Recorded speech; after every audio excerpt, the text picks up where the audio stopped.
बिस्मिल्लाहिर्रहमानिर्रहीम, अस्सलाम वालेकुम। सुप्रीम कोर्ट में इलेक्शंस के हवाले से अहम तरीन समाअत का आगाज़ हो गया है और तहरीक इंसाफ की दरख्वास्त गई थी। इसके साथ साथ आप जानते हैं कि शेख रशीद साहब भी दरख्वास्त लेकर गए थे। 5 रुकनी बेंच बना दिया गया और आज पहली समाअत हुई। लेकिन इसके साथ एक नया पेंडोरा बॉक्स भी खुल गया है। 2 और सुप्रीम कोर्ट के जजेस ने एक चीज़ लिखकर अब दे दी है कि जनाब हम भी शामिल थे जजमेंट में, और उन्होंने 4-3 की बात कर दी है। ये एक नई चीज़ सामने आ गई है। क्या एक दफ़ा फिर हमारी सुप्रीम कोर्ट डिवाइडेड है? जिस तरह से हमने देखा था सजाद अली शाह के मामले में, उस वक्त मियां नवाज शरीफ ने किस तरह से सुप्रीम कोर्ट को तोड़ डाला था और उसमें कामयाब हुए थे, और अलग अलग हमने देखा कि ग्रुप्स बने और फिर उस वक्त मेजॉरिटी जो जजेस थी वो नवाज शरीफ के साथ चले गए थे। तो क्या एक दफ़ा फिर कहीं सुप्रीम कोर्ट को मियां नवाज शरीफ साहब जिस चीज़ के माहिर हैं, आप जानते हैं कि माजी में भी जजेस को फ़ोन करना और उनके साथ इस तरह से गठजोड़ बनाना, ये सब कुछ होता रहा है। तो क्या एक दफ़ा फिर हम देखेंगे कि अब चूंकि पीडीएम की हुकूमत है तो क्या वही टैक्टिक्स आजमाए जा रहे हैं और chief justice of Pakistan Umar Bandial के खिलाफ कुछ जजेस को खड़ा किया जा रहा है? क्या वही चीज़ें दोहराई जाने वाली हैं? ये अब देखना है। अभी इससे पहले कि मैं इस चीज़ पर आऊँ कि 2 कौन से जजेस हैं जिन्होंने अब बाकायदा एक अपनी तरफ से एक अहकामात दिए हैं, बताया है कि जी हम भी उसमें शामिल थे और ये 4-3 का फैसला है, क्योंकि ये हसनात मलिक साहब हैं, सीनियर रिपोर्टर हैं। ये कह रहे हैं जी 2 सुप्रीम कोर्ट जजेस want to revisit power of one man show enjoyed by chief justice of Pakistan. और इसके साथ साथ उन्होंने वो तमाम जो कुछ लिखा गया है जजेस की जानिब से, 2 जजेस की जानिब से जो हैं सुप्रीम कोर्ट के ऑनरेबल जज जस्टिस सैयद मंसूर अली शाह साहब और जस्टिस जमाल खान मंदोखेल साहब, उन्होंने 27 सफ़ात मुश्तमिल डिटेल ऑर्डर एक दिया है सुओ मोटो के हवाले से कि जनाब वो 4-3 से वो सुओ मोटो जो है वो डिसमिस है। अब ये एक नया पेंडोरा बॉक्स है, लेकिन फवाद चौधरी कह रहे हैं जी ये माइनॉरिटी का ख्याल है, क्योंकि उसमें ये अब ये नई डिबेट है, क्योंकि उसमें कह दिया गया था कि अब नया बेंच बन रहा है, पुराना बेंच खत्म, अब नया बेंच बन रहा है, और उसके बाद चीफ जस्टिस ने नया बेंच बनाया था। तो बहरहाल अब एक नया पेंडोरा बॉक्स जरूर है, इसमें कोई शक नहीं है। लेकिन अभी तक जो 5 रुकनी बेंच बना है उसकी समाअत में जो सबसे अहम रिमार्क्स सामने आए चीफ जस्टिस उमर बंदयाल साहब के, वो है इंतखाबात मुलतवी करने के खिलाफ समाअत में क्या इलेक्शन को इतने लंबे अरसे के लिए इल्तिवा में रखा जा सकता है। चीफ जस्टिस ने ये रिमार्क्स दिए हैं। अब मामला कल पर चला गया है, लेकिन पहले मैं आपके सामने इमरान खान साहब की ट्वीट रखना चाहता हूं कि किस तरह उनकी ज़ाती गाड़ी पर हमला किया गया था। इमरान खान साहब ने उसकी तस्दीक भी की है, तस्वीर भी शेयर की है, और अल जज़ीरा के रिपोर्टर को भी कोट किया है। अल जज़ीरा के वहाँ रिपोर्टर जो मौजूद थे इस्लामाबाद हाई कोर्ट में, उन्होंने कहा we have been outside Islamabad high court following Imran Khan appearance, we went up live twice. His supporters were calm and peaceful. Suddenly police decided to charge them with batons and began hitting whoever they could get a hold of. Several were detained. अब ये Al Jazeera के reporter बता रहे हैं कि हम report कर रहे थे इस्लामाबाद हाई कोर्ट से, 2 दफ़ा हम लाइव गए और वहाँ पर इमरान खान के सपोर्टर्स जो हैं बिल्कुल इत्मीनान से, सुकून से खड़े थे, कोई कुछ गलत नहीं कर रहे थे। अचानक पुलिस ने उनके ऊपर लाठी चार्ज शुरू कर दिया और हर एक को मारना शुरू कर दिया जो भी उनके सामने आता था, और बहुत सौ को गिरफ्तार कर लिया। और कह रहे हैं कि जी I can't see a reason why they did this, मुझे समझ नहीं आई कि पुलिस ने ऐसा क्यों किया।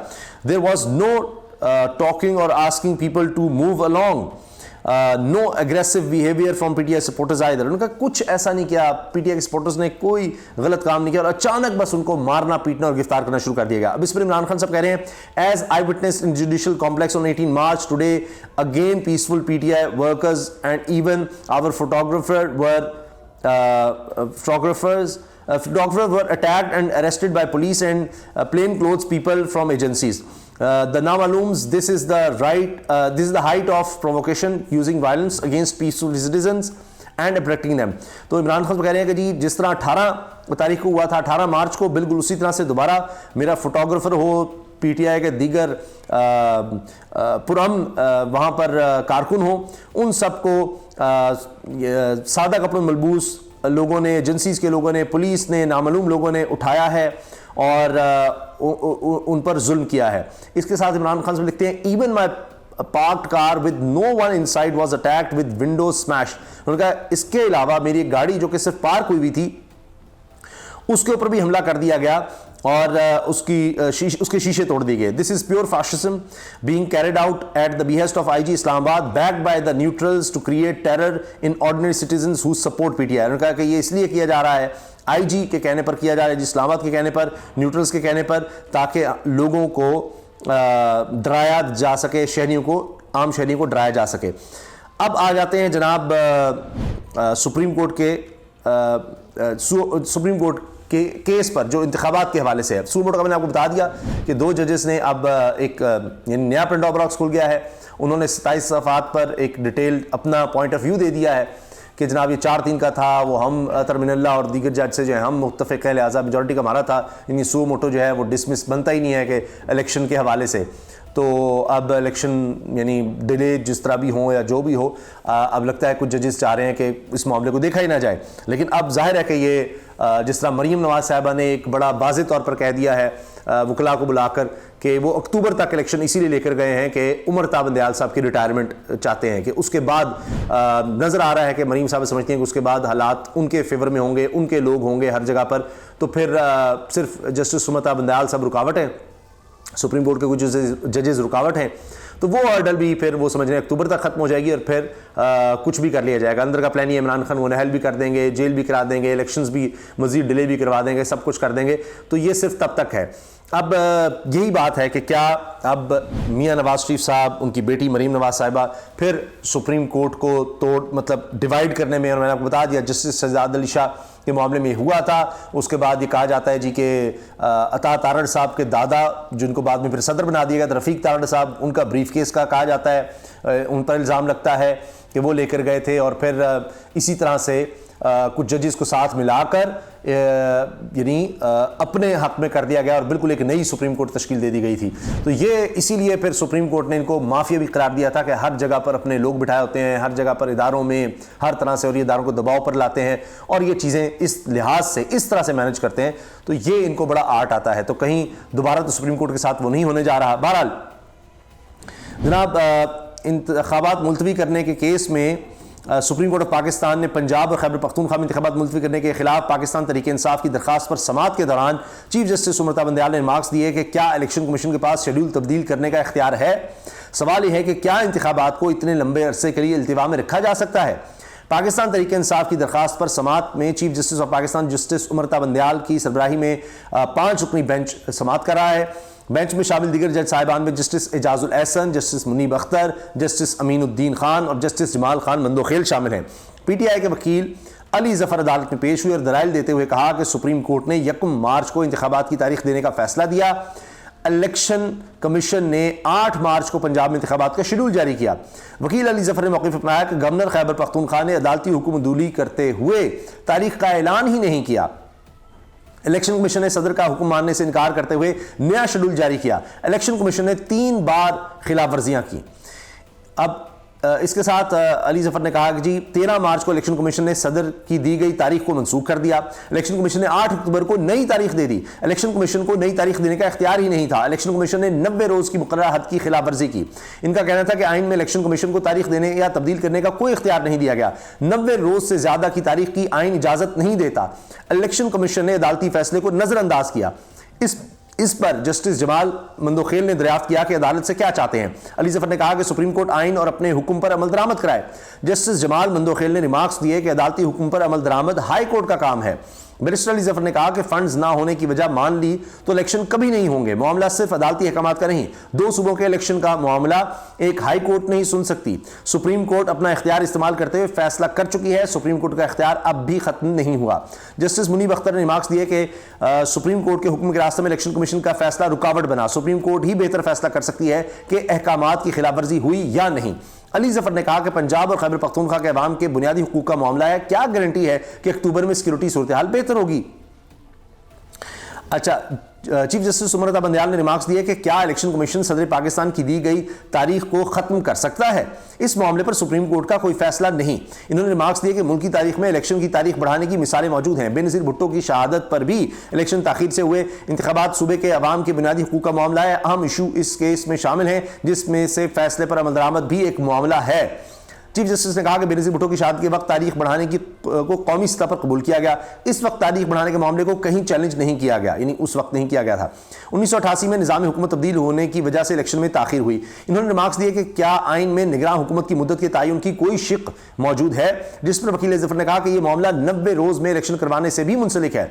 जस्टिस जमाल मंदोखेल ने कहा कि क्या सदर की जानिब से दी गई तारीख 90 रोज़ में थी या नहीं।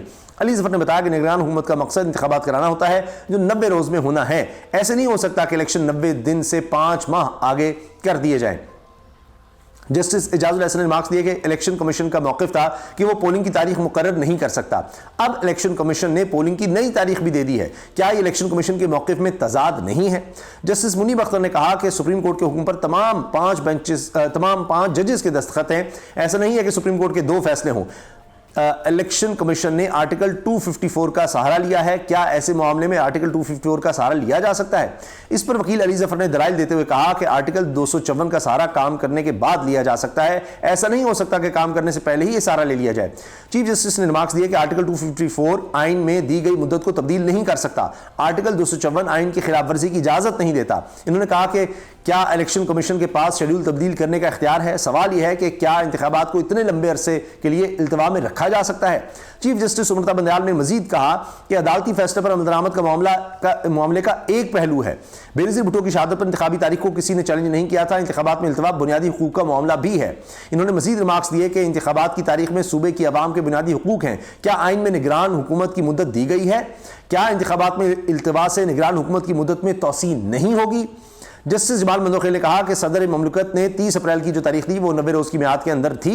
जस्टिस एजाजुल हसन ने कहा कि इलेक्शन कमीशन ने अदालती फैसले पर अमल करके 3 तारीखें तजवीज़ की। इसके बाद सदर ममलकत ने 30 अप्रैल की तारीख दी। तारीख के बाद इलेक्शन कमीशन ने शेड्यूल का ऐलान किया। बाद में अदालत ने विफाक, पंजाब और खैबर पख्तूनख्वा हुकूमत और इलेक्शन कमीशन को नोटिस जारी करके कल तक जवाब तलब करके समाअत मुलतवी कर दी। अब ये मामला अब अदालत में है और अब हुआ यह है कि जिस तरह आप जानते हैं कि हुकूमत भी नहीं चाहती, इलेक्शन कमीशन भी नहीं चाहता कि इंतखाबात हों। अभी 8 अक्टूबर का है, लेकिन ये बात की जा रही है कि 8 अक्टूबर पे भी नीयत नहीं है और उसके बाद भी कोई एमरजेंसी लगाकर या कोई टेक्नोक्रेट सेटअप लाकर हर सूरत मकसद यह है कि इमरान खान को इक़्तिदार से बाहर रखा जाए।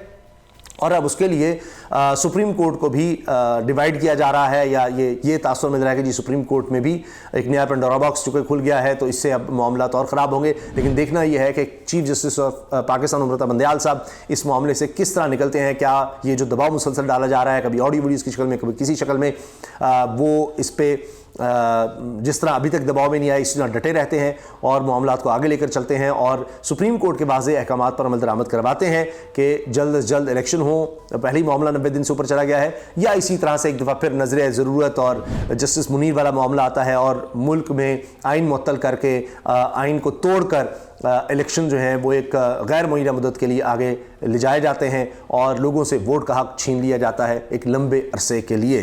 तो ये जनाब अब सारा मामला है सुप्रीम कोर्ट में। अब देखते हैं कि क्या होता है, लेकिन एक बात यकीनी है कि अब जो इख्तिलाफ सामने आया है या ये जो 27 सफ़ात पर 2 जजेस का ओपिनियन सामने आया है, यकीनी तौर पर PDM इसको उठाएगी और उनके जो हामी साफ़ी हैं वो इसको बड़ा एक्सप्लॉइट करेंगे, इसको बहुत उठाएंगे और बताएंगे कि जनाब सुप्रीम कोर्ट तो डिवाइड हो चुकी है और उमरता बंदयाल साहब पर कीचड़ उछाला जाएगा, उन पर दबाव डालने की और धमकी और सारा कुछ करने की कोशिश की जाएगी। तो अब एक दफ़ा फिर जस्टिस उमरता बंदयाल साहब का इम्तिहान है, क्योंकि हर सूरत में उनकी रिटायरमेंट तक किसी ना किसी तरह इस मामले को लटकाने की कोशिश की जाएगी, क्योंकि रिटायरमेंट के बाद ये टारगेट है। और मरीम साहबा के जो नया इंटरेक्शन हुआ है उनका वकला से, उसमें बात वाज़ेह हो गई है कि उसके बाद पहले ही लगता है कि उनको सब चीज़ें पता हैं कि हर तरह से चीज़ें फिर हमारे मुताबिक होंगी, हमारी मर्ज़ी के मुताबिक होंगी। सिर्फ रुकावट ये है कि एक दफ़ा चीफ जस्टिस उमरता बंदयाल साहब को किसी तरह से रिटायरमेंट तक कोई भी फ़ैसला करने से रोका जा सके, तो उसी के लिए लगता है कि सारा खेल खेला जा रहा है। अपनी राय का इज़हार कमेंट सेक्शन में ज़रूर कीजिएगा। अल्लाह हाफ़िज़।